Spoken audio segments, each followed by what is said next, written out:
Mga Lodi, don't skip ads po tayo. Maraming salamat sa patuloy ninyong pagsuporta. Paki-like and share naman dyan mga Lodi. At sa mga gustong mag-donate sa ating GCash or regular na load, mag-comment lang po tayo. Para patuloy tayong makapag-upload ng mga bagong kabanata. Marami pong salamat. Subaybayan natin ang kwento ng isang kabataang nangarap para sa kanyang mga mahal sa buhay.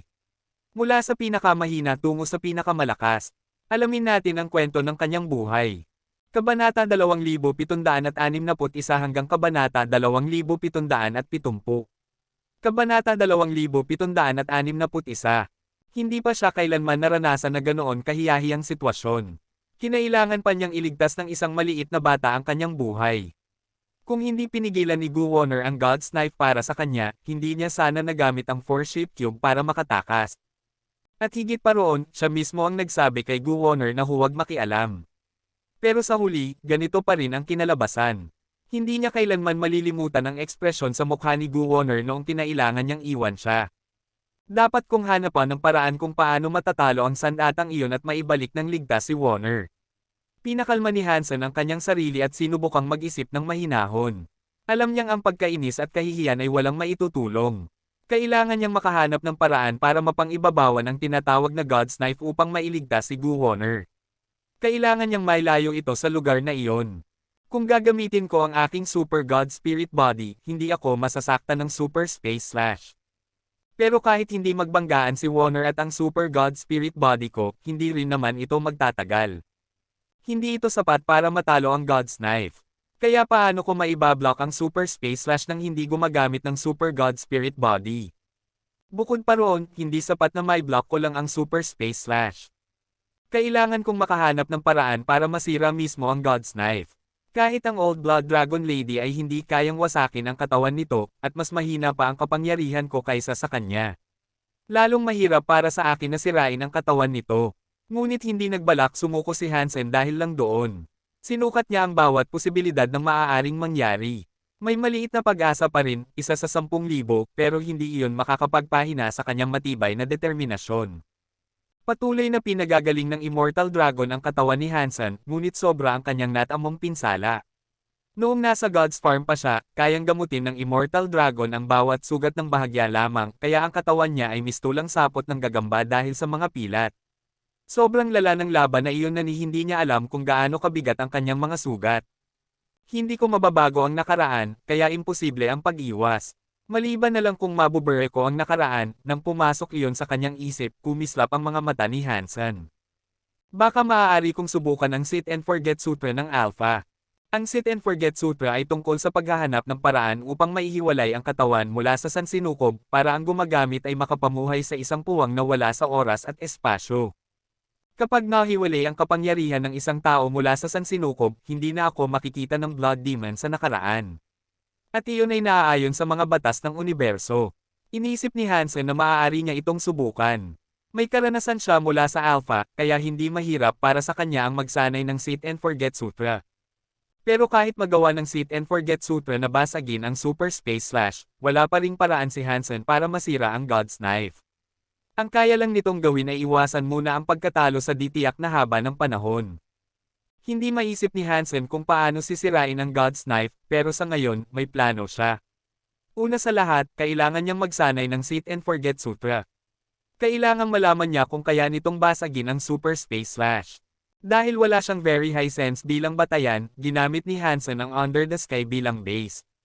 Inilapat niya ang Sit and Forget Sutra sa isang bahagi ng kasanayan ng Under the Sky Knife. 2 linggo na ang lumipas, at hindi pa lumalabas si Hansen ng palasyo. Simula nang lumabas ang Old Blood Dragon Lady, hindi na muli lumabas ang mga kaliskis sa kanyang katawan. At ang Blood Coral ay hindi rin gumalaw kahit kaunti sa buong panahong iyon. Kung hindi lang nakita mismo ni Hansen na naging Old Blood Dragon Lady ito, iisipin niyang isa lang itong karaniwang coral. Parang hindi sapat ang patak ng dugo ng Old Blood Dragon Lady na hawak ko para suportahan ang kanyang ganap na muling pagkabuhay.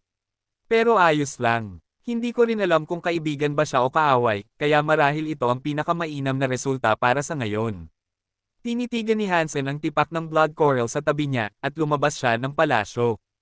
Sa nakaraang 2 linggo, sinubukan niyang ipaloob ang Sit and Forget Sutra sa kanyang mga kasanayan sa Under the Sky Knife.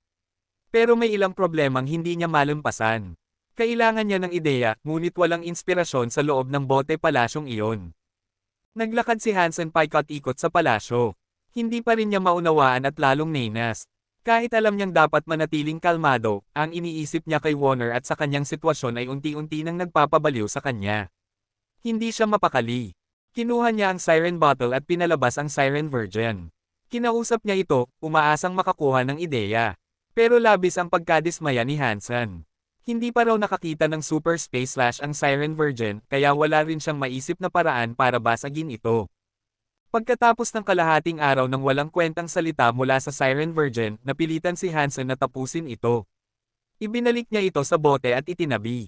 Walang sino man sa bote palasyong iyon ang makapagbibigay kay Hansen ng payo. Matapos mag-atubili, nagpasya siyang pumasok sa Destiny's Tower. Nais niyang kausapin si Ancient Devil na matagal nang nakakulong doon. Sa kasalukuyan, si Ancient Devil na lang ang tanging bilanggo na hawak ni Hansen sa Destiny's Tower. Lahat ng iba pa ay matagal na niyang ipinadala sa Purgatory Heaven. Tanging si Ancient Devil lang ang itinuturing na sobrang delikado para palayain. May kailangan ka sa akin? Tanong ni Ancient Devil. Matagal na siyang nakakulong doon, ngunit hindi siya mukhang galit o balisa tulad ng ibang bilanggo. Para bang nagbabakasyon lamang siya kaysa nakakulong. Napahanga si Hansen sa kanyang asal. Kung siya ang nakakulong ng ganoon katagal, hindi niya kaya ang ganoong pagiging kampante. May nakaharap akong nilalang na may kapangyarihang super space slash. Hindi ko alam kung paano ito babasagin. Diretsahang sinabi ni Hansen ang nangyari. Matalino si Ancient Devil. Hindi mo siya basta mabobola ng kasinungalingan, kaya hindi na rin nagsayang ng oras si Hansen para magtago ng katotohanan. Madali lang yan. Kung ipapangako mong palalayain mo ako, tuturuan kita kung paano ito basagin, sagot ni Ancient Devil ng kalmado. Wala siyang gaanong excitement kahit binanggit na niya ang kondisyon ng pagtulong niya. Ang kapangyarihan mo ay pinakamababa sa unibersong ito, at ang kalaban ko ay isa sa pinakamakapangyarihan. Sa tingin mo ba paniniwalaan kita? Malamig na tanong ni Hansen, habang nakatitig kay Ancient Devil. Oo, kaya ka nga nandito, hindi ba? Sagot ni Ancient Devil. Pagkatapos ay nagpatuloy, bukod pa roon, hindi magkaugnay ang lakas at kaalaman. Ang oras at espasyo sa unibersong ito ay pareho rin ng sa ibang lugar. Ganoon din gumagana ang super space slash. Kung maiintindihan mo iyon, makakahanap ka ng paraan para mabasag ito. Kung ganoon, sabihin mo sa akin. Paano mo babasagin ang super space slash? Tanong ni Hansen. Pumayag ka muna sa kondisyon ko, balik ni Ancient Devil. Kailangan mo munang patunayan na kaya mo talagang basagin ang kapangyarihang super space slash, mariing sagot ni Hansen, walang ipinapakitang emosyon. Sobrang delikado si Ancient Devil. Hindi siya pakakawala ni Hansen maliban na lang kung wala na siyang ibang opsyon. Hindi ito dahil sa lakas ni Ancient Devil. Nakakatakot lang talaga siya. Kahit nasa Baron level lang siya, hindi siya bibigyan ni Hansen ng pagkakataong makatakas. Tinitigan ni Ancient Devil si Hansen, ngumiti, at nagsabi, gusto mo lang akong linlangan. Gusto mong ibigay ko ang solusyon, at pagkatapos iiwan mo ako rito. Hindi mo makukuha ang gusto mo. Sabihin mo muna ang isang bagay na hindi ko pa naririnig, sabi ni Hansen na walang ipinapakitang emosyon. Matalino si Ancient Devil at hindi na siya nagpumilit. Nanahimik siya sandali bago nagsabi, ayon sa teorya, iisa lang ang paraan para mabasag ang super space slash. Ano ang paraan na iyon? Mabilis na tanong ni Hansen. Inaasahan niyang tatanggi pa rin si Ancient Devil pero nakapagtataka, agad itong sumagot. Iyon ay patayin ang sarili mo. Seryoso ang mukha ni Ancient Devil at halatang totoo ang sinasabi niya. Ngunit nakalilito ang sagot na iyon para kay Hansen. Kabanata 2762. Ngumiti si Ancient Devil na parang mandaragit kay Hansen. Hindi mo pa ba narinig ang tungkol sa kamatayan at muling pagkabuhay? Kung hindi ka mamamatay, paano mo maiiwasan ang super space slash? Narinig na ni Hansen ang tungkol sa muling pagkabuhay noon, ngunit hindi niya alam kung anong kinalaman nito sa super space slash. Gusto niyang makahanap ng paraan para kontrahin ang super space slash dahil gusto niyang mabuhay. Ano ang silbi ng pagpapakamatay? Itinuro ni Ancient Devil si Hansen at nagsabi, noon, nanumpa tayong mamatay na para bang kahapon lang iyon. At pagkatapos, nanumpa tayong mabuhay na para bang ngayong araw. Ngayon, buhay ka pa rin. Kung ganoon, ano ang kaibahan kung namatay ka kahapon? Habang nakikinig kay Ancient Devil, pakiramdam ni Hansen ay para siyang naligaw sa isang makapal na ulap. Hindi niya talaga maunawaan kung ano ang ibig sabihin ng sinasabi nito, ngunit alam niyang kahit itanong pa niya ng paulit-ulit ay walang maidudulot. Maliban na lang kung papayagan niyang pakawalan si Ancient Devil. Kung hindi, patuloy lang itong iiwas sa pinakapunto ng usapan at hindi ipapaliwanag kung ano ang dapat gawin para basagin ang Super Space Slash. Pero sa totoo lang, hindi rin naman masama ang mga pahiwatig na nakuha ni Hansen mula rito. Paglabas niya ng Destiny's Tower, pinag-isipan pa rin ni Hansen ang mga sinabi ni Ancient Devil. Hindi niya pa rin maunawaan ang ibig nitong sabihin. Pagpapakamatay, at pagkamatay kahapon, nabubuhay ngayon, ano ba talaga ang gustong ipahiwatig ni Ancient Devil? Matagal na pinagbulayan ni Hansen iyon pero hindi niya maabot ang sagot. Para bang nasa dulo lang ng kanyang kamay ngunit hindi niya mahawakan. Biglang lumaganap ang isang di nakikitang alon sa hangin. Dalawang anino ang lumitaw mula sa namumuong ulap at bumaba sila sa plaza ng palasyo. Dumating na rin sina Exquisite at Likir. Tuwang-tuwa si Hansen nang makita at makumpirmang sila nga iyon. Simula nang makulong siya sa mundong bote, hindi niya nakita ni anino ni Likir at Exquisite. Habang naglalakad ang dalawa papunta sa kanya, hindi nagsalita si Hansen. Alam niyang sina Exquisite at Likir ay mga kabataan pa lamang sa hanay ng Very High.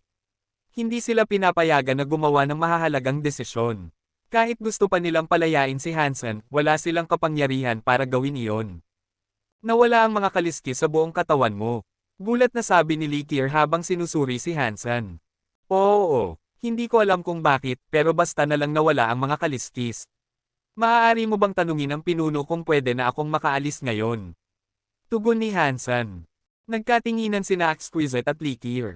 Para bang gusto nilang sabihin ang isang bagay pero nag-aatubili silang banggitin ito. Sa huli, si Exquisite ang nagsabi, gusto pa ring manatili ng pinuno na dito ka sa bote. Ibig bang sabihin nito, ikukulong niya ako rito habang buhay? Nakakunot noong tanong ni Hansen. Huwag kang mag-alala, sabi ni Likir na tila nais siyang palakasin ang loob. Gagawin namin ang lahat para ipakita na hindi ka banta. Susubukan naming ibalik agad ang kalayaan mo. Wala na ang mga kaliskis sa katawan ko. Hindi ba nakakatulong iyon para mawala ang kanilang hinala sa akin? Tanong ni Hansen, ngunit halatang wala siyang masyadong pag-asa sa tono niya. Napabuntong hininga si Exquisite. Kung ang mga kaliskis ay tinanggal ng mga tao namin, syempre hindi na sila magdududa. Pero ngayon, parang basta na lang silang nawala.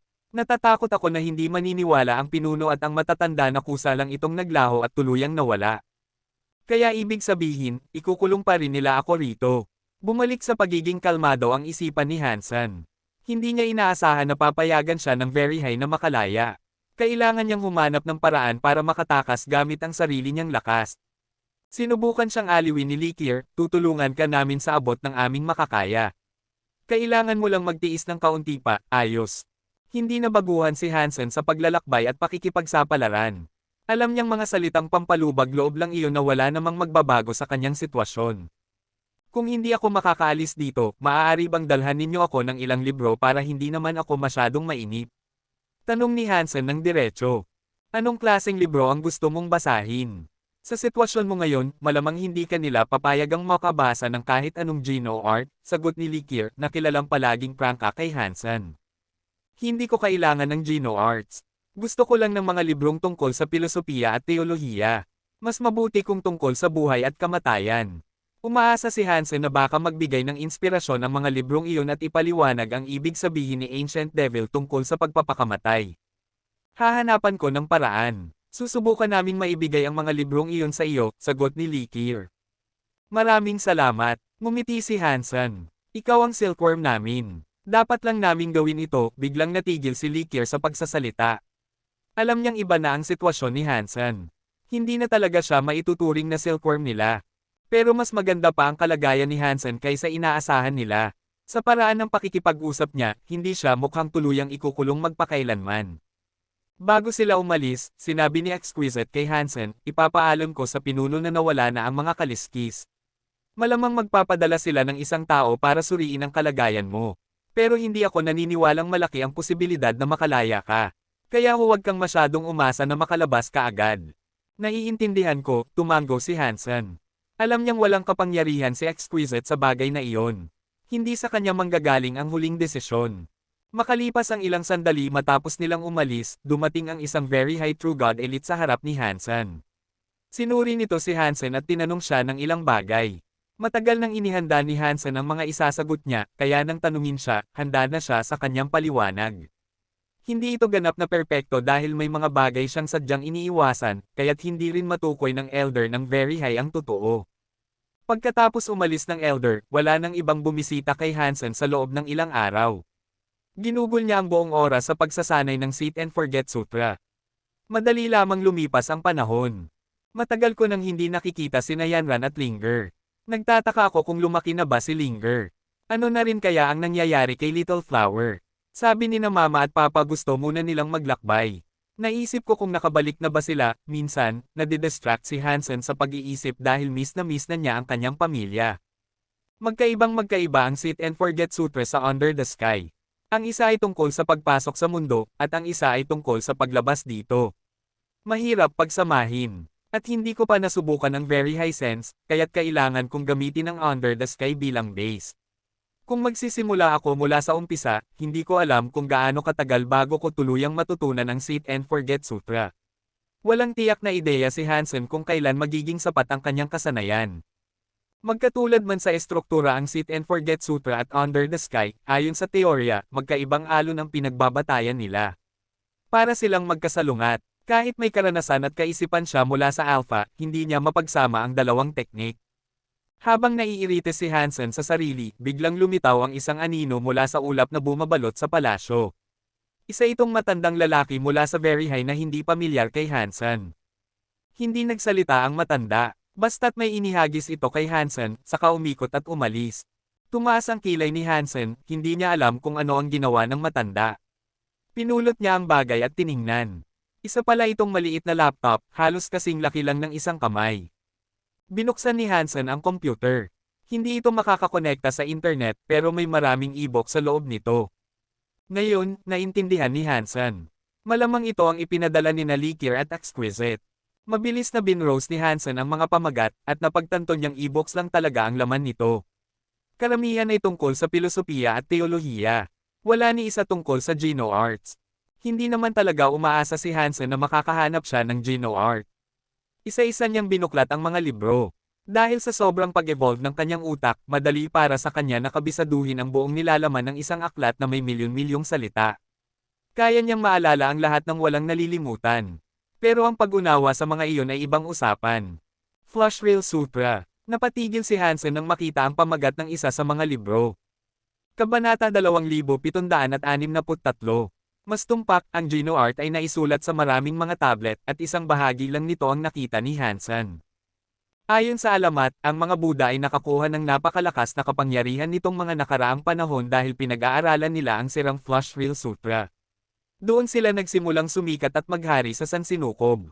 Maraming Buddha Geno Arts ang nagmula sa Flush Rail Sutra. Kahit ang kakayahang magbagong anyo na ginamit ni Burning Lamp Alpha upang gawing langgam si Hansen ay nagmula rin sa Flush Rail Sutra. Siguro nagkataon lang na pareho ang pangalan ng librong ito. Hindi ito ang tunay na Geno Art, hindi ba? Binuksan ito ni Hansen para silipin. Sinuri niya ang mga pahina, pero hindi ito mukhang isang Geno Art. Isa lamang itong sanaysay tungkol sa mga konsepto ng teolohiya at agham. Parang isang karaniwang aklat ng teolohiya lamang ito. Ang Flush Rail Sutra ay pa ng malalalim at malabong talata, mahirap intindihin o bigyang kahulugan. Ngunit may kalamangan si Hansen sa pag-unawa nito. Noon pa man ay pinag-aralan niya ng husto ang Dangshan Sutra, at ngayon nakikinabang siya sa hirap na iyon. Patuloy na nagbukas ng mga pahina si Hansen, naghahanap ng mahalagang impormasyon. Wala siyang nakitang kapansin-pansin, at habang tumatagal, nawawalan siya ng interes. Halos iiwanan na niya ang aklat nang makatagpo siya ng isang artikulo na pumukaw ng kanyang atensyon. Ipinapaliwanag ng artikulong iyon na may higit pa sa isang universo na umiiral. Sinasabi nito na ang universo ay hindi nag-iisa, bahagi lamang ito ng mas malaking tela na binubuo ng maraming universo. Posibleng makatawid ang mga nilalang mula sa isang universo papunta sa iba. Mahirap itong unawain. Para bang nakatayo si Hansen sa isang tren, at ang universo na kanyang tinitirhan ay ang mismong bagon. Kapag lumipat siya sa kabilang bagon, nasa ibang universo na siya. Hindi nakatali ang tao sa unibersong kanyang pinagmulan. Habang nabubuhay, kusang dumadaloy siya mula sa isang universo papunta sa iba, at kadalasan ay hindi niya namamalayan ang pagbabago. Ngunit hindi kasing linaw ng mga bagon ng tren ang hangganan ng mga universo. Ang mga ito ay pinaghiwalay ng mga batas ng oras at espasyo. Ang espasyong kinaroroonan mo sa isang segundo ay iba sa espasyo na kinaroroonan mo sa susunod na segundo. Batay sa teorya ng multiverse, posible na makabalik ang tao sa nakaraan o makapunta sa hinaharap. Kung iisa lamang ang universo, nakakulong ang tao sa iisang sandali. Ngunit kung multiverse nga ang realidad, maaaring baguhin ang oras. Kung may parallel universe sa nakaraan o sa hinaharap, maaaring marating ito. Siyempre, walang malinaw na tagubilin ang Flash Rail Sutra kung paano makapupunta si Hansen pabalik o pasulong sa multiverse. Pero nagbigay ito sa kanya ng inspirasyon. Ayon sa teorya, kayang hiwain ng kapangyarihan ng Super Space Slash ang isang universo at marating ang kasunod. Kaya kahit makita ni Hansen ang liwanag ng kutsilyo, hindi niya ito mahaharang.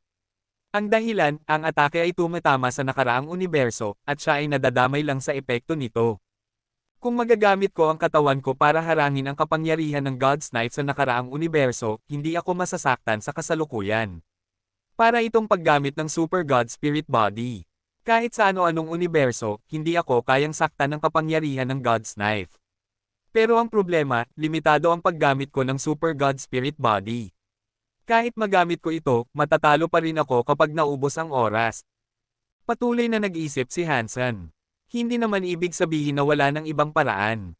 Hindi kayang tiisin ng katawan ko ang kapangyarihan ng God's Knife, pero ang Super Space Slash ay tila hindi pa buo. Hindi nito kayang pumili kung anong universo ang tatamaan, kundi ang isang segundo bago lang. Kung mapredict ko ang atake isang segundo bago ito tumama, kaya kong harangin. Pero patuloy na lumalakas ang God's Knife. Baka hindi na lang isang segundo bago ang kaya nitong tamaan. Mahirap hulaan ang direksyon ng atake, at kung patuloy itong lalakas, lalo lang mahihirapan.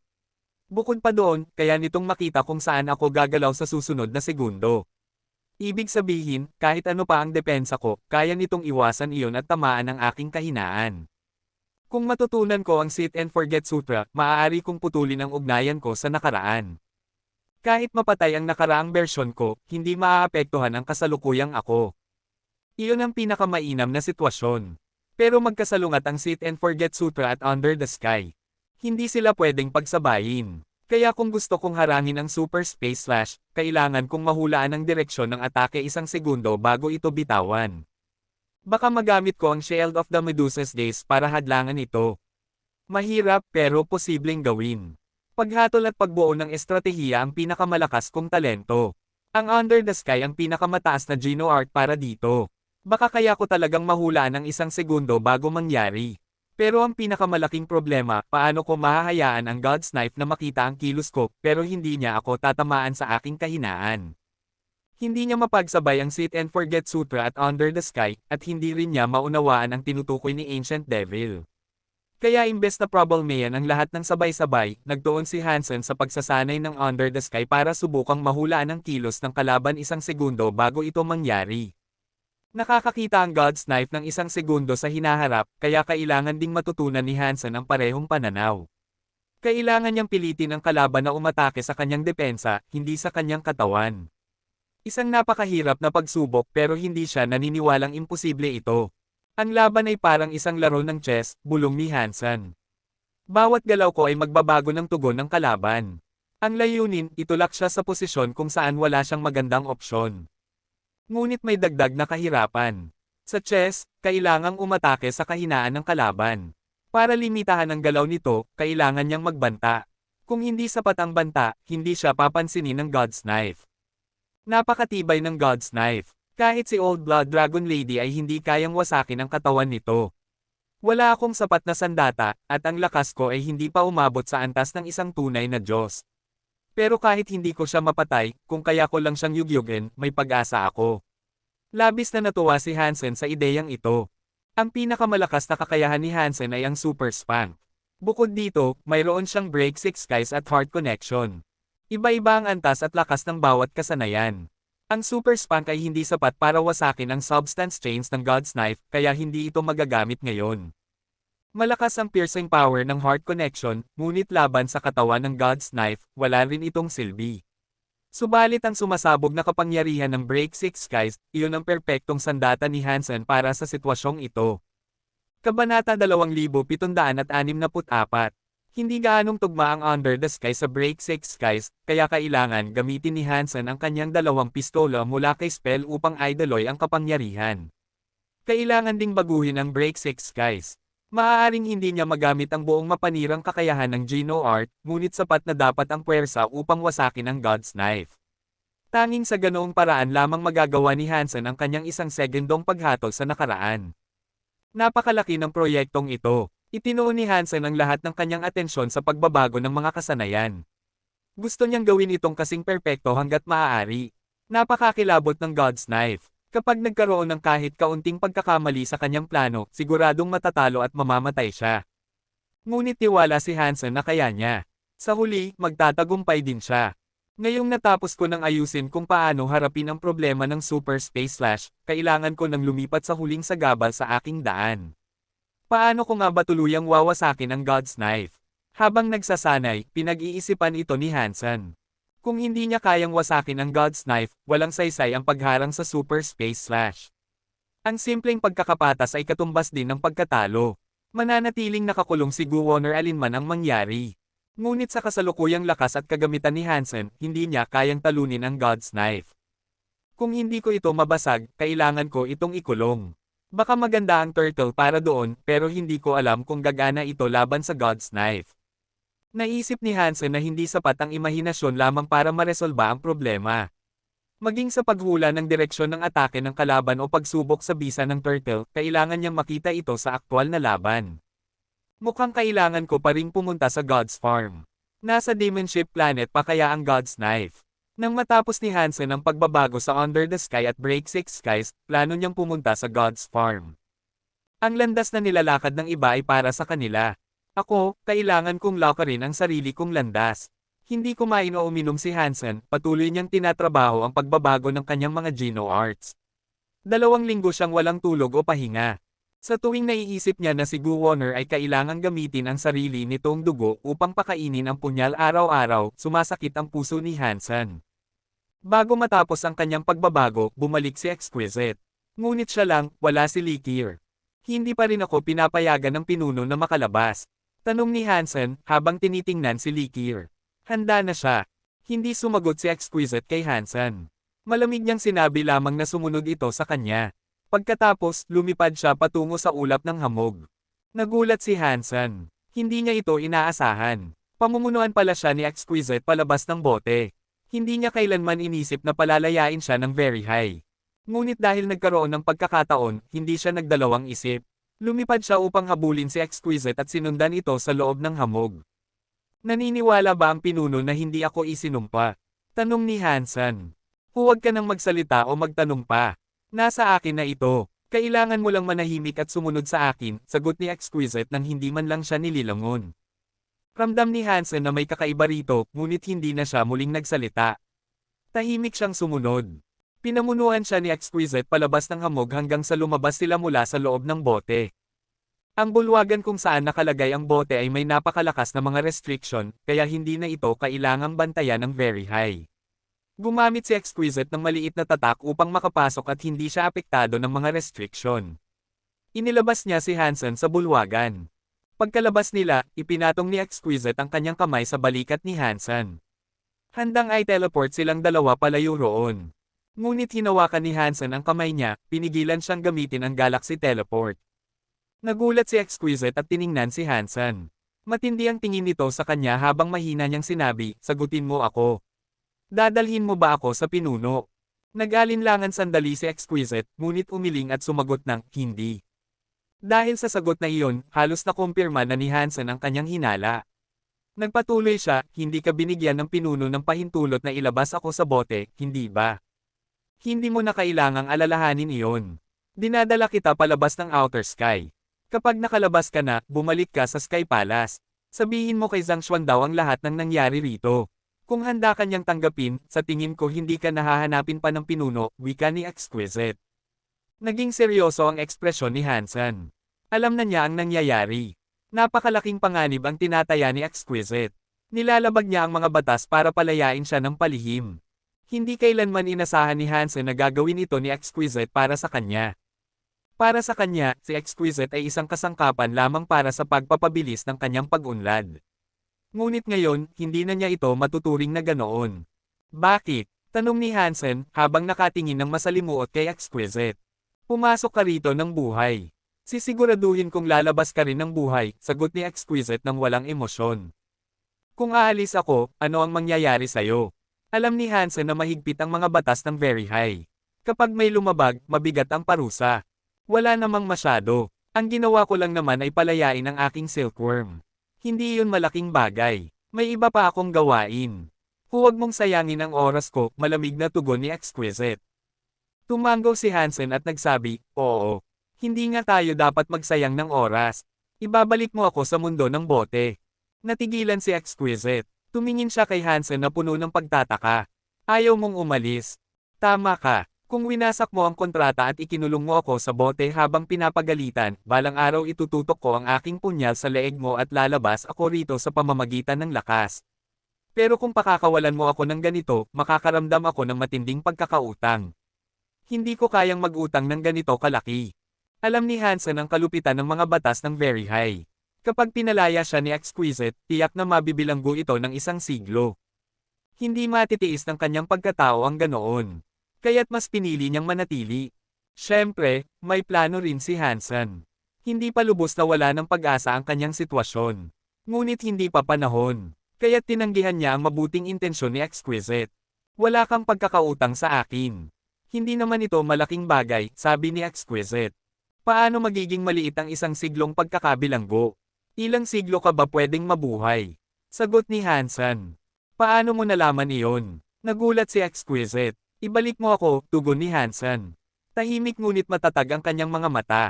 Kailangan mong malaman na kapag sinayang mo ang pagkakataong ito, baka habang buhay ka ng mabilanggo sa loob ng bote, sabi ni Exquisite, puno ng pag-aalinlangan. Hinding-hindi, gagamitin ko ang aking kapangyarihan upang makaalis. Walang makakakulong sa akin doon, mariing sagot ni Hansen, puno ng kumpiyansa na parang nagsasabi lamang ng simpleng katotohanan na 1 dagdag 1 katumbas 2. Kabanata 2765. Ngunit ngayon, ayaw nang umalis ni Hansen at sinabi niyang gagamitin niya ang kanyang sariling kapangyarihan upang makatakas. Hindi maintindihan ni Exquisite kung bakit ganoon ang kumpiyansa ni Hansen. Para sa kanya, kabaliwan ang mga sinasabi nito. Ang mundo ng bote ay nasa loob ng bulwagan ng Alpha ng Very High. Ang mga restriction doon ay napakalakas. Malamang, kahit isang tunay na Diyos na mandirigma ay hindi makakapasok sa lugar na iyon nang walang tatak ng Very High na nag-aalis ng mga restriction. Si Hansen ay bagong naging deified lamang at buong yabang niyang inihayag na kaya niyang gamitin ang sariling kapangyarihan upang makatakas mula sa bulwagan ng Alpha. Ngunit kahit gaano siya katiyak, nakakulong pa rin siya sa mundo ng bote. Sino man ang makarinig sa kanya ay iisipin na baliw siya sa pagsasabing kaya niya iyon. Kailangan mong pag-isipan ito. Ang alok ko ngayon ang tanging pagkakataon mo, seryosong wika ni Exquisite kay Hansen. Ibalik mo na ako. Pangit ang kalalabasan kapag may ibang nakakita sa atin dito, kalmadong tugon ni Hansen. Ramdam ni Exquisite ang iniisip ni Hansen at bahagya siyang nahipo ang damdamin. Ayaw nitong madamay siya sa matinding problema dahil lamang sa kanya. Kaya ganoon ang determinasyon ni Hansen na bumalik sa loob ng bote. Ngunit hindi pa rin maunawaan ni Exquisite kung saan nanggagaling ang tiwala ni Hansen sa sarili. Napaka-imposibleng isipin na makakatakas siya sa bilangguan ng isang tunay na Diyos gamit lamang ang sariling lakas. Bigla, natigilan si Exquisite at napabuntong hininga. Huli na para makabalik ka. Pagkasabi noon, hindi na siya nag-atubili. Binalik niya si Hansen sa bulwagan ng Alpha at muling ibinalik sa mundo ng bote. Pagbalik nila, nadatnan ni Exquisite si Uncle Nine na naghihintay sa loob. Tiningnan siya nito at napakunot ang noo. Exquisite, sumama ka sa akin. Alam ni Hansen na natuklasan ni Uncle Nine ang ginawa niyang paglabas. Mabuti na lang at hindi talaga siya tuluyang nakalabas. Kung nagkataon, tiyak na kinasuhan na si Exquisite bilang kriminal ng Very High. Tiningnan siya ni Exquisite ng may komplikadong ekspresyon bago sumama kay Uncle Nine palabas ng mundo ng bote. Sa palagay ko hindi pa natutuklasan ng Very High na nakawala na ang blood coral mula sa kanilang selyo at bumalik sa akin. Nakapagtataka ni hindi napansin ng kanilang matatanda na wala na ito. Nagtataka si Hansen tungkol sa Blood Coral, ngunit kahit tila matibay ito, hindi niya ito magamit bilang sandata. Isa lamang itong sisidlan ng katawan ni Old Blood Dragon Lady. Itinuloy ni Hansen ang pagbabago sa kanyang Under the Sky at Break Six Skies hanggang wala na siyang maisip na ay dadagdag. Pagkatapos, naghanap siya ng oras para muling bumisita sa God's Farm. Maingat na pumasok si Hansen sa God's Farm, ngunit wala roon sina Gu Wonner at ang God's Knife. Pati ang Karo na hinihila ng siyam na unicorn ay naglaho na rin. Babalik pa kaya si Gu Wonner? Hindi na iniisip ni Hansen ang sarili niyang kaligtasan, kundi ang nangyari noong huli. Baka napagdesisyonan ng punyal o ng amo nito na pigilan ng tuluyan si Wonner sa pagpunta sa Demon Ship Planet. Ano nga ba talaga ang God's Farm? Isa ba itong xenogeneic space o bahagi ng normal na universo? Naisip ni Hansen na hindi pa niya nasubukang bumalik sa sanctuary mula roon. Alam niyang maliit ang posibilidad, pero sinubukan pa rin niya. At laking gulat niya nang talagang bumalik siya sa bahay. Kung nakabalik ako rito, ibig sabihin nasa universo lamang ang God's Farm. Hindi ito isang hiwalay na dimensyon gaya ng Outer Sky. Kung ganoon, malaya na ako kapag nalampasan ko ang mga restriction ng Demon Ship Planet. Kung ang problema lamang ni Hansen ay ang pagkakakulong sa mundo ng bote, lubos siyang matutuwa. Ngunit kahit malaya na siya ngayon, hindi pa rin siya masaya dahil wala siyang paraan upang iligtas si Wonner. Dapat ko na bang sabihin kay Lone Bambo tungkol kay Wonner? Pero hindi ko naman alam kung paano puntahan ang God's Farm maliban kung gagamitin ko ang 4-ship cube. Walang saysay na ipaalam pa ito. Kailangan kong lutisin muna ito mag-isa. Bumalik si Hansen sa kanyang tahanan. Nakita niya ang anak na si Linger at nakaramdam siya ng gun. Linger, habang wala si Daddy, naging makulat ka ba? Binuhat niya si Linger, hinalikan ito sa pisngi at ngumiti. Mabait si Linger. Si Daddy ang hindi mabait, sagot ng bata habang kumukurap. Kailan pa naging makulat si Daddy? Tanong ni Hansen na parang nagtataka. Tumingin si Linger kay Gianra na nagluluto sa kusina. Mahinang bamulong si Linger kay Hansen, matagal nang wala si Daddy. Galit na si Mommy. Gaano siya kagalit? Pabulong na tanong ni Hansen. Yamakap si Linger sa leeg ng kanyang ama, inilapit ang bibig sa tainga nito at bamulong, sabi ni Mommy, tuturuan ka daw niya ng leksyon pag uwi mo. Nanatili si Hansen sa bahay ng ilang araw. Paminsan-minsan, bumabalik siya sa God's Farm. Ngunit hindi pa rin niya makita si Wonner o ang God's Knife, at wala siyang ideya kung kailan sila babalik. Hindi ako pwedeng maghintay na lang. Kailangan ko nang subukan kung mababasag ko ang depensa ng Demon Ship Planet. Tumangala si Hansen sa kalangitan. Naging isang xenogeneic siya at lumipad pa itaas. Gaya ng dati, bago pa man niya malampasan ang atmosfera, walang katapusang mga liwanag ng punyal ang nagpakita sa paligid niya. Ang bawat atake ay may kapangyarihang katumbas ng isang primitibong deified. Parang ilog ng mga liwanag ng punyal na walang tigil ang pag-agos pababa sa kanya. Kayang baliwalain ni Hansen ang isa o dalawa, ngunit hindi ang 12-dosenang sabay-sabay. Sobra ang dami ng mga ito. Ginamit niya ang kanyang Medusa Shield upang depensahan ang sarili. Kahit hindi ito nabasag, tinabig siya ng matitinding pag-atake at muling bumagsak sa lupa na parang bulalakaw, nag-iwan ng napakalaking hukay. Madalas niyang sinubukan, ngunit natanto niyang hindi niya malalampasan ang depensa ng planeta sa pamamagitan lamang ng brute force. Kahit larvae-class deifieds ay hindi rin kakayanin ang ganitong depensa. Kung hindi naapektuhan ng kaugnayan kay Wonner ang aking Super God Spirit Body, makakatakas sana ako. Pero matagal ko nang hindi ito magamit ng matagal. Ilang segundo lang ang kaya nito, at hindi ko alam kung sapat iyon para makaalis. Sa kawalan ng ibang opsyon, nagpa siya si Hansen na subukan. Itinaas niya ang kanyang kalasag at muling lumipad pa itaas. Nang hindi nakayanin ng kanyang katawan ang mga atake, ibinaba niya ang Medusa Shield at inaktibo ang kanyang Super God Spirit Mode. Habang nasa Invincible Mode, nag-teleport si Hansen. Mas maganda ang resulta kaysa sa inaasahan niya.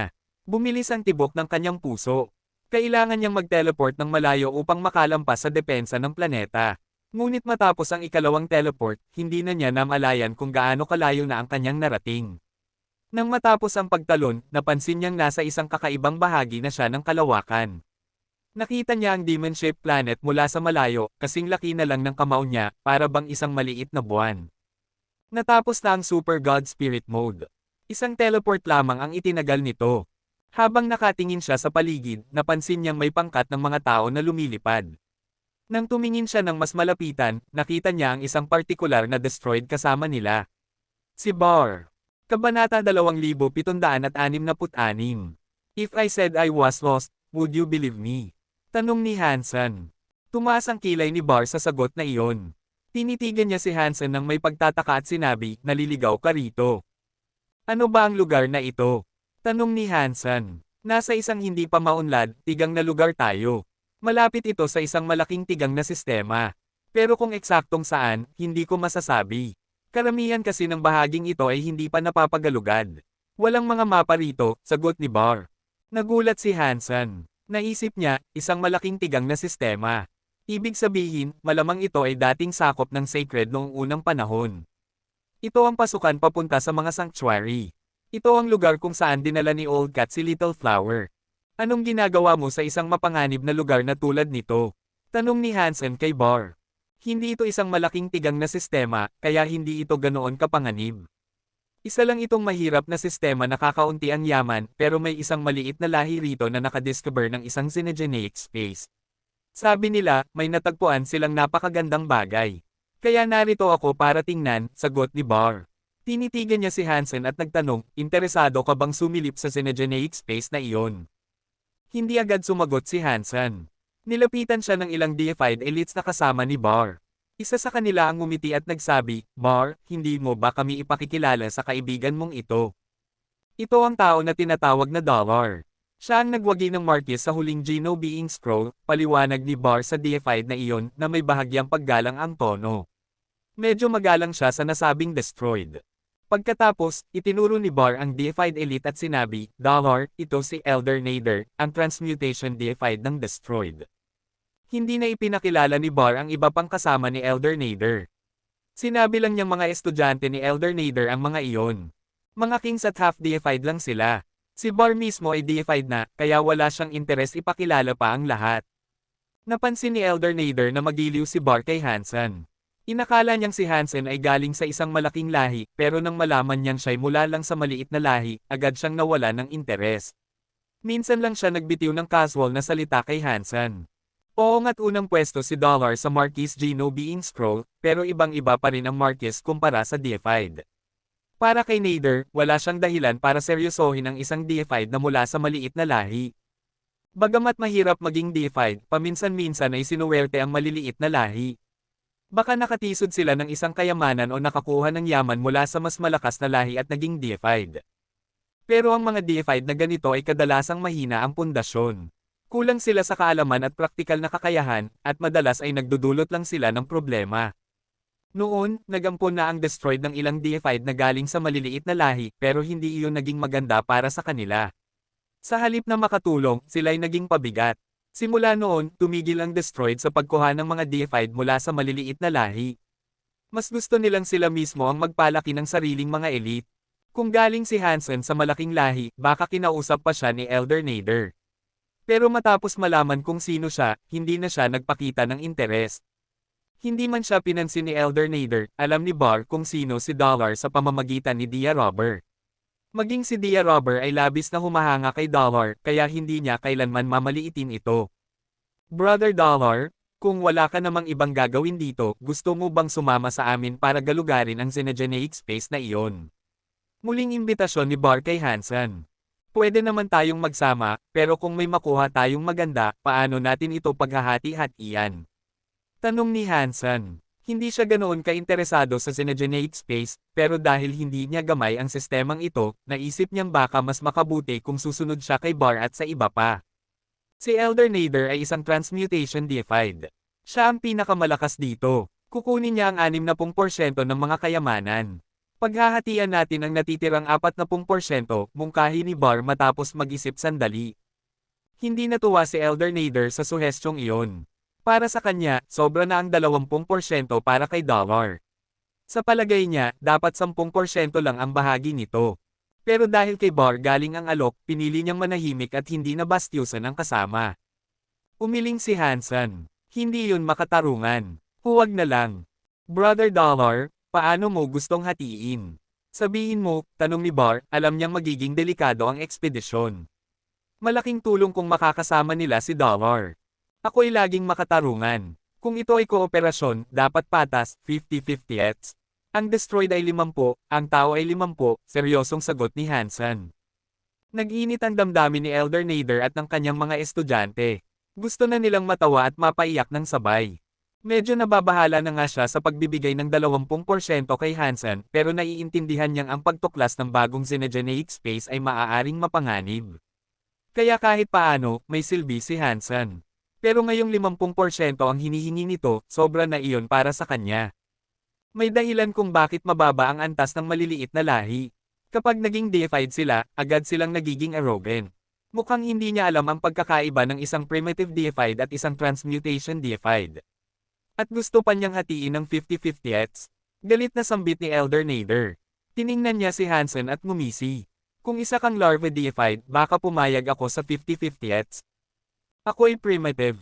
Tinatanggap ko lang ay 50-50ths, mariing tugon ni Hansen. Bagamat primitive lang siya, napakalakas ng kanyang katawan, at marami na siyang natutunang mga geno art. Kahit mga ordinaryong transmutation deified ay mahihirapan sa kanya. Kaya para kay Hansen, patas ang 50-50ths. Pero hindi ganoon ang tingin ni Elder Nader. Pagkarinig sa sinabi ni Hansen, tumawa ito. Masyado kang matako, hindi ka namin kayang pakainin. Kung ganoon, aalis na ako, sagot ni Hansen. Pagkatapos, lumingon siya kay Bar at sinabi, Brother Bar, may star map ka ba na pwede kong bilhin? Malaking tulong kung maibebenta mo sa akin. Isang star map lang iyon.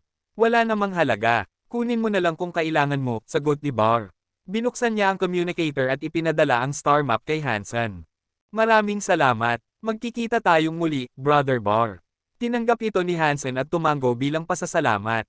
Habang papalayo si Hansen, natawa ang isa sa mga estudyante ni Elder Nader. Hindi niya talaga alam ang lugar niya. Akala niya, dahil naging deified na siya, invincible na siya sa universo. Ang isang deified na tulad niya, na walang alam sa lugar niya, ay parang usok lang. Walang dapat ipagyabang. Primitive deified lang siya. Kayang-kaya siyang durugin ng ating master gamit ang isang kamay. Bakit ba tayo magalang sa kanya? Baka hindi niya alam kung gaano kalaki ang pagitan ng primitive at transmutation. Kaya siya ganoon kakumpiyansa. Master, dapat ipakita mo sa kanya kung sino ang tunay na malakas. Sino ba ang nagbigay sa kanya ng lakas ng loob na magmungkahi ng 50-50 at sa Master? Patuloy sa pagsasalita at paghuhusga kay Hansen ang mga estudyante, na para bang mas malakas pa sila kaysa kanya. Nakalimutan na nilang kings lang sila, habang si Hansen ay deified na. Kabanata 2767. Sayang, hindi nila pinupuntahan ang malaking tigang na sistema. Kung ganoon, sasama sana ako ng libre, bulong ni Hansen sa sarili. Ngunit hindi nagtagal, may nakasalubong siyang isang kakilala. Nakita niya si Dragon 1 na mabilis na lumilipad papalapit sa kanya. Dollar! Gulat na sigaw ni Dragon 1. Pagkakita kay Dollar, agad niya itong nakilala. Wala nang nagawa si Hansen kundi makipag-usap kay Dragon 1. Papunta rin si Dragon 1 sa Xenogeneic space, ngunit tila may nangyari sa lahing dragon dahil nag-iisa lang itong pumunta. Brother Dollar, interesado ka bang sumama sa akin at galugarin ang isang Xenogeneic space? Tanong ni Dragon 1. Pareho sila ng iniisip ni Bar, magandang may kakamping tulad ni Hansen kapag pupunta sa mapanganib na lugar. Pwede tayong magsama, pero kung ganoon, dapat patas ang hati, 50-50ths, agad na sagot ni Hansen, ayaw nang magpaligoy-ligoy pa. Hindi nag-alinlangan si Dragon 1. Ngumiti ito, syempre. Nang pumayag si Dragon 1 sa kondisyon ni Hansen, ipinaliwanag niya ang sitwasyon sa loob ng Xenogeneic space. Dahil malapit ito sa malaking tigang na sistema at hindi pa napapagalugad, kakaunti lang sa mga malalakas na lahi ang pumupunta roon. Kaya ang lugar ay nasakop ng isang maliit na lahi na tinatawag na Red Rats. Maliit na lahi ang Red Rats, at ang pinakamalakas lang sa kanila ay King Class. Wala silang kahit isang half-deified. Kakaunti rin ang Xenogeneic sa sistemang iyon, kaya't nananatili silang payapa. Pero kamakailan lang, sumabog ang isang bituin sa sistema. Ang pagsabog na iyon ay nagbukas ng isang bagay na mahalaga para sa Red Rats. Pagkatapos ng pagsabog, natuklasan nilang ang bituin ay nagtatago ng pasukan papunta sa isang Xenogeneic space. Tuwa sila, kaya nagpadala sila ng mga tao upang mag-explora. Ngunit may nangyaring trahedya. 100 milyon na Red Rats ang pumasok, ngunit isa lang ang nakabalik. Lahat ng iba pa ay namatay sa loob. Ayon sa nakaligtas, napakakatakot ng Xenogeneic space. Para bang may napakaraming araw na nakasabit sa loob. Mainit at nakakatakot ang lugar. Nang lumapit sila sa isa sa mga araw, bigla itong sumabog. Milyon-milyong red rats ang naging alabok. Isa lang ang nakaligtas, at hindi niya alam kung bakit siya nakaligtas. Sa Loika, dapat kasama rin siya sa namatay. Isa pa, ang nakaligtas ay isang maliit na Viscount lang. Hindi siya mas malakas kaysa sa 100 milyong red rats na namatay. Dahil wala ni isang Marquis ang nakaligtas, mahirap isipin kung paano siya nakaalis. At ilang araw lang ang lumipas, ang maswerte at nag-iisang red rat na iyon ay biglang nag-evolve. Mula Viscount naging Earl. Pagkatapos ay patuloy na umangat hanggang naging King class. Ang bilis ng ebolusyon nito ay nakagulat sa lahat. Pagdating ni Dragon 1, kakagawa lang nitong King class. Dahil sa kakaibang pangyayaring iyon, napukaw ang interes ng iba't ibang lahi. Gusto nilang malaman kung anong klaseng benepisyo ang nakuha ng Red Rat sa loob ng Xenogeneic space at bakit napakabilis ng kanyang pag-evolve. Maraming lahi ang nagpadala ng kanilang mabababang antas na sundalo para pumasok ngunit wala ni isa ang nakabalik. Dahil dito, napilitan silang magpadala ng mga deified elites upang siyasatin ang lugar. Pagkarinig ni Hansen sa paliwanag ni Dragon 1, lalo siyang na-curious. Gusto rin niyang malaman kung bakit ganoon kabilis nag-evolve ang Red Rat. Ang bilis nito ay isang himala sa Geno Universe. Magkasama silang tumungo ni Dragon 1 sa pasukan ng Xenogeneic space. Habang nasa daan, napaisip si Dragon 1. Napatingin siya kay Hansen, na tahimik lang na nakikipaglakbay sa kanya. Hindi niya napigil ang umubo at magsabi, Brother Dollar, hindi ka ba interesado kung paano ako naging deified ng ganoon kabilis? May espesyal ba sa pagiging deified? Tanong ni Hansen na parang nagtataka. Hindi nakasagot agad si Dragon 1. Ang bilis ng kanyang pag-angat ay isa sa pinakamaganda sa lahat ng dragon, pero pinalabas lang iyon ni Hansen na parang karaniwan. Medyo nadismaya siya. Plano pa naman niyang magyabang. Pagdating nila sa destinasyon, hindi maitago ni Hansen ang gulat. Ang pasukan ng Xenogeneic space ay isang black hole. Malamang, naging black hole ito matapos sumabog ang araw. Pagkatapos maubos ang nakasisirang enerhiya, bumagsak ito at naging pasukan ng isang Xenogeneic space. Hindi sila nagpatinag sa nakakatakot na tanawin. Pumasok sila sa black hole. Pagpasok nila, naramdaman ni Hansen na parang na-teleport siya. Ang nakita niya sa loob ay labis na ikinagulat ni Hansen. Ayon kay Dragon 1, puno iyon ng mga araw, kaya inakala niyang nasa kalawakan ng Xenogeneic space. Pero hindi pala. Isa itong napakalaking lupain na walang katapusan. May mga bundok, malalaking bato, at mga puno. Ngunit iba ito sa karaniwang lupain. Ang mga bundok, bato, at kagubatan ay parang uling. Para bang buong mundo ay naging abo. Ang lahat ay kulay itim at puti. Wala ang karaniwang kulay ng isang tanawin. Pati ang lupa at kabundukan ay puro itim na parang nasunog. Ang ilan ay may mga kristal na parang karbon. Napakainit ng hangin, pakiramdam ni Hansen ay pwede itong magliyab anumang oras. Nang tumingin siya sa langit, nakita niya ang mga araw na sinabi ni Dragon 1. Napakaraming malalaking araw ang nakasabit sa kalangitan, hindi bababa sa 12. Ano ba ang mga araw na iyon? Mga planeta ba sila? O mga nilalang? Tanong ni Hansen habang nakatitig sa mga araw. Hindi niya maramdaman ang presensya ng mga ito dahil sobrang layo, pero ramdam niya ang nakakatakot na init na mula sa kanila. Hindi ko alam. Pero sigurado akong hindi sila dati naroon, sagot ni Dragon 1. Bakit mo nasabi? Tanong ni Hansen na nagtataka. Itinuro ni Dragon 1 ang isang bundok na itim at parang kristal, sunog na sunog. Tingnan mo roon. May gusali sa tabi ng bundok. Ibig sabihin, may buhay dito dati. Sinundan ni Hansen ang turo ni Dragon 1. Sa gitna ng bundok na parang nasunog, may nakita siyang tore na may 7 palapag. Pero katulad ng iba, uling na rin ito at parang isang tipak ng karbon. Lumipad silang dalawa papunta sa tore, at pagdating nila, nakakita sila ng maraming gusali rin na parang uling. Natuklasan nila ang isang lumang syudad na abo na rin. Batay sa laki ng syudad, malamang ay may hindi bababa sa 100,000 nilalang na nanirahan doon. Ngunit ngayon, tulad ng paligid, naging uling ang lahat sa isang iglap. Nanatili ang hugis ng bawat bagay bago ito naitim, kahit ang mga dahon, buo pa ang mga ugat. Parang nakita ko na ang lugar na ito, hintay, kahawig ito ng sanctuary kung saan ko nakita ang maliit na pulang ibon. Ito ba ang Phoenix Nirvana? Gulat na naisip ni Hansen. Kabanata 2768. Napakakakaiba ng paggamit ng elemento ng apoy dito. Ginawang uling ang buong lugar. Hindi ito magagawa ng ordinaryong init, sabi ni Dragon 1 na namamangha. Itinaas ni Hansen ang kanyang ulo at tumingin sa araw na nasa itaas. Iniisip niya na ang mga araw ang pinakakahina-hinalang bahagi ng lugar na ito. Maaring hindi nga iyon totoong mga araw.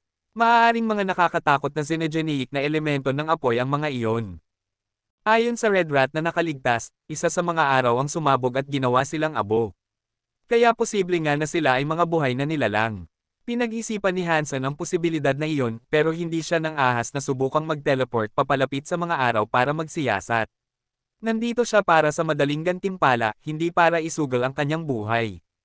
Kahit pa mga makapangyarihang xenogenic ang mga araw, walang dahilan para ipagsapalaran ni Hansen ang kanyang kaligtasan. Inilingon ni Dragon 1 ang kanyang ilong sa hangin at sumengot, sa ngumiti. Mukhang maraming nilalang na ang nauna dito bago tayo dumating. Dragon ka, hindi aso, naisip ni Hansen. Paano mo naman malalaman kung sino-sino ang dumaan dito base lang sa amoy? Hindi pinansin ni Dragon 1 ang pagdududa ni Hansen at nagpatuloy. Nakapasok na rito ang mga destroyed. Nakapasok na rin ang mga fox. Pinangalanan pa ni Dragon 1 ang 12 ng iba't ibang lahi. Nabigla si Hansen. Hindi niya kilala ang karamihan sa mga lahing binanggit pero dahil alam niyang sina Bar at Elder Nader ay narito, tama nga si Dragon 1 tungkol sa presensya ng mga destroyed. Talagang malakas ang pangamoy mo, puri ni Hansen. Ngumiti si Dragon 1. Walang espesyal doon. Maliit na kakayahan lang ito. Nasusuri ko ang mga bakas na iniiwan ng mga nilalang at tao, at doon ko nalalaman kung sino sila. Napakalakas niyan, sabi ni Hansen na may tunay na paghanga. Ang kanyang Dunction aura ay may pagkakahawig dito, ngunit mas diretso ang pamamaraan ni Dragon 1.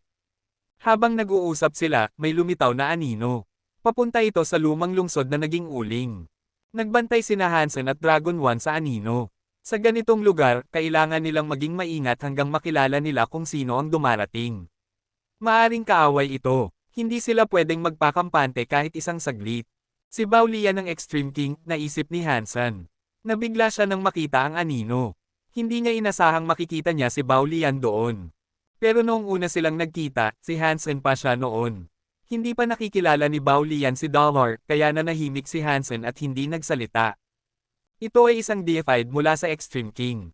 Ang pangalan niya ay Baulian, sabi ni Dragon 1 na nakakunot noo. Habang nagsasalita sila, lumapag si Baulian hindi kalayuan sa kanila. Tiningnan niya ang dalawa, at tumingin kay Dragon 1. Ah, si Ginoo Dragon 1 pala. Hindi ko inasahan na makikita kita rito. Dahil nagtagpo tayo sa ganitong pagkakataon, ituturing ko itong tadhana.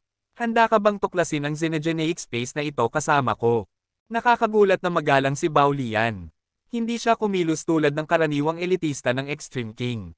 Nagtaka si Hansen. Matatapang ang mga dragon, ngunit kumpara sa Extreme King, hindi sila kasing talino. At sa katotohanan, umaasa rin ang mga dragon sa kapangyarihan at impluwensya ng Extreme King.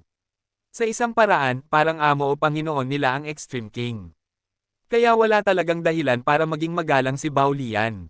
Hindi alam ni Hansen na mula ng pamunuan ni King Bai, hindi naging maganda ang lagay ng pamilya Bao. Gumagawa sila ng lahat ng paraan para makalamang. Kaya ipinadala si Baulian para tuklasin ang bagong xenogenic space. Alam ni Baulian na mapanganib ang misyong ito. Ang makipagtulungan sa malalakas na nilalang tulad ni Dragon 1 ay mas ligtas kaysa mag-isa. Gusto ko, sagot ni Dragon 1 sabay tingin kay Hansen na may ngiti. Nag-aalala si Dragon 1 na masyadong mapanganib ang lugar na ito, gaya ng iniisip ni Baulian. Kaya't ang pagbuo ng alyansa ay tila lohikal. Sino ito? Tanong ni Baulian habang itinuturo si Hansen. Ipinakilala ni Dragon 1 si Hansen bilang Dollar. Napatitig si Baulian at nagsabi, ito ba ang Dollar na nanalo ng unang pwesto sa Geno Being Scroll Battles? Matagal ko nang narinig ang pangalan mo. Sayang at ngayon lang tayo nagtagpo. Talagang kahangahangang binata ka. Kahit hindi lumahok ang Extreme King sa Geno Being Scroll fights, napanood ni Baulian ang mga laban. Nakilala niya si Dollar pero hindi naman talaga siya ganoong kahanga-hanga. Nagkukunwari lang siyang humanga. Ginoo Baulian, mas marami kang alam kaysa sa akin. Maaari mo bang sabihin kung aling sibilisasyon ang maaaring tumira sa lungsod na ito? Tanong ni Dragon 1 pagkatapos ng kanilang pagbati. Tiningnan ni Baulian ang mga gusali. Medyo primitive ang mga estrukturang ito. Kadalasang gumagawa ng ganitong mga gusali ang mga lahi kapag sila ay nagsisimula pa lang. Dahil malinaw na bago at hindi pa maunlad ang kulturang ito, mahirap tukuyin kung aling lahi ang nanirahan dito. Matapos mag-isip sandali, itinuro ni Baulian ang isang tore sa lumang lungsod. Sa dingding ng tore na ito, makikita mo ang bakas ng isang ukit. Parang ukit ito ng Phoenix. At tila sinunog ng isang napakalakas na kapangyarihan ng elemento ng apoy ang lugar na ito. Isang deified Phoenix, marahil. Tanong ni Dragon 1 na namangha. Mabilis niyang tiningnan ang tinuturo at napansin ang isang malabong ukit. Bahagya niyang naaninag ang anyo ng isang ibon. Ngunit hindi pa nakakita si Dragon 1 nanogram isa sa mga alamat na True God Phoenix, kaya hindi niya alam kung ganoon nga ang itsura nito. Tumango si Baulian. Ang mga Phoenix ang hari ng elemento ng apoy. Bihira ang isang True God Phoenix, at kung mayroon man, kahit ang Extreme King ay hindi mangangahas na galitin ito. Kung talagang may kaugnayan ito sa isang Phoenix, kailangan nating mag-ingat. Hindi natin pwedeng sagalan na magalit ito. Tumango si Dragon 1 bilang pagsang-ayon at inilipat ang usapan kung paano sila gagalaw. Pagkatapos nilang magpasya sa ruta, lumampas sila sa lungsod at mas sumulong pa sa Synergeneic Space. Nagkunwari si Hansen na hindi niya kilala si Baulian, at si Baulian naman ay tila interesado kay Hansen. Nag-usap sila ng marami, at tila nagustuhan siya nito. Patuloy na nagpakumbaba si Baulian, at hindi kumilos tulad ng karaniwang arroganteng Extreme King. Pero alam ni Hansen na si Baulian ay isang napakalakas na kalaban. Noong huli silang naglaban, nahirapan si Hansen. At hanggang ngayon, hindi pa niya natutukoy kung anong uri ng kapangyarihan ang ginamit ni Baulian noon. Sa katotohanan, medyo natatakot siya kay Baulian. Kailangan niyang alamin kung paano gumagana ang kapangyarihan nito. Maganda ang naging samahan ng dalawa. Nag-usap sila ng marami na para bang magkapatid. May mga nilalang doon, putol ni Dragon 1 sa usapan nila. Tumingin sina Hansen at Baulian sa unahan at nakita ang dalawang malalaking bundok. 10,000 metro ang taas ng mga ito, at may mahabang tulay na yari sa kahoy na nagdurugtong mula tuktok hanggang tuktok. Sa gitna ng tulay nakasabit ang isang malaking kampana na yari sa itim na bakal. Maraming nilalang ang nakatayo sa kahabaan ng tulay, nakatitig sa itim na kampana. Kabanata 2769. Ang dambuhalang kampana ay nababalutan ng mahiwagang ukit na makikita kahit mula sa malayo dahil sa laki nito. Ang mga ukit ay tila kakaiba. Parang naglalarawan ito ng isang ibon na lumilipad sa masalimuot na serye ng paikot at paikot na galaw. Si Hansen at ang iba pa ay hindi tiyak kung ano ang ibig sabihin nito. Ngunit sa harap ng kampana, mayroong ukit ng isang tunay na Diyos na ibon. Walang duda sa larawang iyon, kumakatawan ito sa isang tunay na Diyos na Phoenix. Maraming nilalang ang nakatayo sa tulay, nakatingin paitaas sa itim na bakal na kampana. Ngunit sa hindi malamang dahilan, wala ni isa sa kanila ang nag-aagawan dito. Nakatingin lamang sila pataas, tila na humaling. Napansin ni Hansen sina Bar at Elder Nader na kasama ng mga nilalang na nakatayo sa tulay. Nakatingin din sila sa kampana na may parehong ekspresyon tulad ng iba. Hindi nila sinusubukang angkinan ang bagay na iyon at hindi rin sila umaalis. Para silang nahipnotismo. Nakapagtataka ito para kay Hansen. Tinawag sila ni Dragon 1, ngunit hindi siya pinansin ni Bar. Ang mga mata ng Destroyed ay matalim na nakatutok lamang sa kampana. May mali, mahinang sabi ni Dragon 1. Nakatingin siya sa direksyon ng itim na bakal na kampana at nakakunot ang noo. Ngunit hindi na niya kailangan pang sabihin iyon, napansin na rin ni Hansen at Baulian na may kakaiba. Para bang nahuli ng isang hindi nakikitang puwersa sina Bar at ang iba pa. Paano pa nila maipapaliwanag ang pagbaliwala sa mga taong tumatawag sa kanilang pangalan? Palihim na ginamit ni Hansen ang Dangshan Sutra. Itinuon niya ang kanyang atensyon sa dalawang bundok, sa tulay na gawa sa kahoy, at sa itim na bakal na kampana, umaasang makakakita ng bakas. Habang nakatitig siya, may napansin siyang kakaiba. Ang tulay sa pagitan ng dalawang bundok at ang malaking kampana ay tila may likas na koneksyon. May banayad silang inilalabas na kapangyarihan. Medyo kakaiba. Ang malalaking bundok, ang tulay, at ang kampana ay gawa sa magkakaibang materyales. Sa normal na kalagayan, hindi sila dapat naglalabas ng parehong uri ng enerhiya, ngunit gayunpaman ay pare-pareho ang alon ng enerhiyang lumalabas sa kanila. Ang weird nito, sobrang weird, bulong ni Baulian habang nakatitig. Ano ang natuklasan mo, Ginoong Bao? Tanong ni Dragon 1. Itinuro ni Baulian ang dalawang bundok. Hindi mo ba napapansin na kakaiba ang itsura ng dalawang bundok na ito? Kakaiba? Anong klaseng kakaiba ang tinutukoy mo? Muling tumingin si Dragon 1 sa dalawang bundok, ngunit wala siyang nakitang espesyal. Yung hugis nila, Hindi mo ba nakikitang parang dalawang dambuhalang unggoy ang itsura ng mga bundok? Paliwanag ni Bao Lian. Kanina pa tinitingnan ni Hansen ang dalawang bundok, ngunit hindi niya iyon napansin. Ngayon na itinuro ito ni Bao Lian, napansin ni Hansen na totoo nga, ang dalawang bundok ay parang dalawang unggoy na nagbubuhat ng tulay na gawa sa kahoy. Nakasaloob ang bigat ng itim na bakal na kampana, na worry mahuhulog anumang oras. Maraming tanong si Hansen tungkol sa kanilang nakikita. Nais niyang maunawaan ang disenyo nito, ngunit wala pa siyang makuhang conclusion. Tinitigan ito ni Dragon 1, at maya-maya'y nanlaki ang kanyang mga mata. Dalawang unggoy na bumubuhat ng tulay na gawa sa kahoy, ibig sabihin ba nito, ang nakikita natin ay ang alamat na Two Ape Mountain? Imposible. Pag-aari iyon ng sacred at matagal na iyong nawasak. Bakit nandito ito? Maaring hindi ito ang tunay na Two Ape Mountain. Baka kamukha lang, sagot ni Bao Lian, ngunit hindi niya maalis ang kanyang mga mata sa bundok. Ano ang Two Ape Mountain? Tanong ni Hansen dahil hindi niya pa naririnig ito. Ipinaliwanag ni Dragon 1, sa mga alamat ng sacred, may sikat na bundok. Noong una, ordinaryong bundok lang ang dalawang iyon. Walang espesyal. Ngunit isang araw, naglaro ng chess si Sacred Leader at ang kanyang pinagkakatiwalaang kasama ng 7 araw at 7 gabi. Natapos ang laro sa tabla. Kaya nagpa siya si Sacred Leader na magpatayo ng tulay sa pagitan ng dalawang bundok at isang pavilion sa gitna ng tulay upang doon sila makapagpatuloy ng laro. Dahil kahawig ng dalawang matandang unggoy ang mga bundok, at nang maitayo ang tulay at pavilion, para silang dalawang unggoy na may buhat na karwahe. Kaya tinawag itong Two Apes Holding Up a Carriage Mountain. Nagpatuloy si Bao Lian, ayon sa alamat, sa pavilion na iyon naganap ang maraming laban sa chess ng Sacred Leader at ng kanyang kasamang pinagkakatiwalaan. Ngunit nang wasakin ang sacred, nawasak din ang Two Ape Mountain. Nawala ang tulay at ang pavilion. Kaya maaaring kamukha lang nito ang nakikita natin. Dagdag pa ni Dragon 1, bagaman madaling ilipat ng mga deified elite ang mga bundok, ang pinakamahalaga sa Two Ape Mountain ay ang mga tala ng chess na nasa pavilion. Dahil wala rito ang pavilion, at pinalitan ng malaking kampana, malabong ito ang tunay na Two Ape Mountain. Walang masabi si Hansen dahil hindi niya alam ang tungkol dito. Tahimik lamang siyang nakinig. Kung may nakalaro ng Sacred Leader sa chess, siguradong kilalang kilala siya. Sino kaya siya, at anong lahi niya? Tanong ni Hansen. Umiling si Dragon 1. Iyan lang ang alam ko. Nakasaad iyon sa kasaysayan ng aming lahi, ngunit hindi ko pa nababasa ng buo. Hindi rin nakatala kung sino ang chess partner ng Sacred Leader. Dati, halos buong universo ay sakop ng Sacred Leader.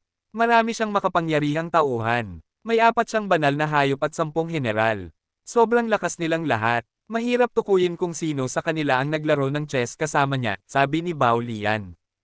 Magtatanong pa sana si Hansen, ngunit biglang may malakas na tunog ng kampana. Bagamat tahimik at walang hangin sa paligid, nagsimulang kumalembang ang itim na bakal na kampana. Karaniwan lamang ang tunog ng kampana, wala itong kakaibang kapangyarihan. Ngunit sa susunod na sandali, napatigil sina Hansen, Bao Lian, at Dragon 1. Habang tumutunog ang kampana, biglang naglaho ang anyong sinunog ng mga puno at bundok. Unti-unting bumalik ang kulay sa dating itim at puting mundo. Nawala ang sunog na itsura ng mga puno, at muling naging berde at kayumanggi ang mga ito. Namulaklak at naglabasan ang mga dahon habang pinagmamasdan nila Hansen. Sa napakabilis na sandali, nabuhay muli ang kalikasan. Sa ibabaw ng dalawang bundok na hugis unggoy, nagsulputan ang mga damo at palumpong. Ang nakita ni Hansen ay tila isang patay na tao na muling nabuhay. Ilang sandali pa, naging lunt iyan ang buong paligid. Ang buhay ay muling bumalik at kumalat sa lahat ng direksyon. Ang dalawang bundok ay nagkulay berde rin. Punong-puno ng sigla at lakas ang kapaligiran. Ang tanging hindi nagbago ay ang itim na bakal na kampana. Nanatili itong gaya ng dati, tahimik na nakabitin. Kabanata 2770. Si Bar ay isang primitive deified elite. Sa buong lakas niya, kaya niyang wasakin ang isang planeta gamit lang ang isang suntok. Pero hindi niya na kayang labanan ang mga sanga na umabot at binalot siya. Nakatali siya na parang nasa isang kokan, tanging ulo lang niya ang nakalitaw sa ibabaw ng mga dahon. Si Bar lang ang hindi nakulong, pati ang transmutation class na si Elder Nader ay hindi rin nakatakas. Nagpakawala siya ng napakalakas na kapangyarihan, pero sa ilalim ng puwersa ng mga sanga, para lang itong yelo na natutunaw sa ilalim ng araw ng tagsibol. Nawala lahat ng depensa niya, at tuluyan siyang nabalot ng mga sanga. Walang nakaligtas sa tulay na gawa sa tabla. Lahat sila ay nabalot ng koken at kalaunan ay nakabitin ng walang laban mula sa tulay. Habang tinitingnan sila ni Hansen, napansin niyang kamukha nila ang mga uod. Naalala niya ang mga insekto na madalas niyang makita sa mga puno malapit sa kanilang lumang bahay. Nakabitin sila sa mga sanga, hindi gumagalaw maliban na lang kung tatamaan ng hangin. Nakakakilabot ang pagkakahawig. Patuloy na inoobserbahan ni Hansen ang mga nilalang na nahuli habang siya ay umaatres. Kahit si Elder Nader ay hindi nakalaban sa mga sanga. Hindi rin sigurado si Hansen na mas malakas siya kay Elder Nader.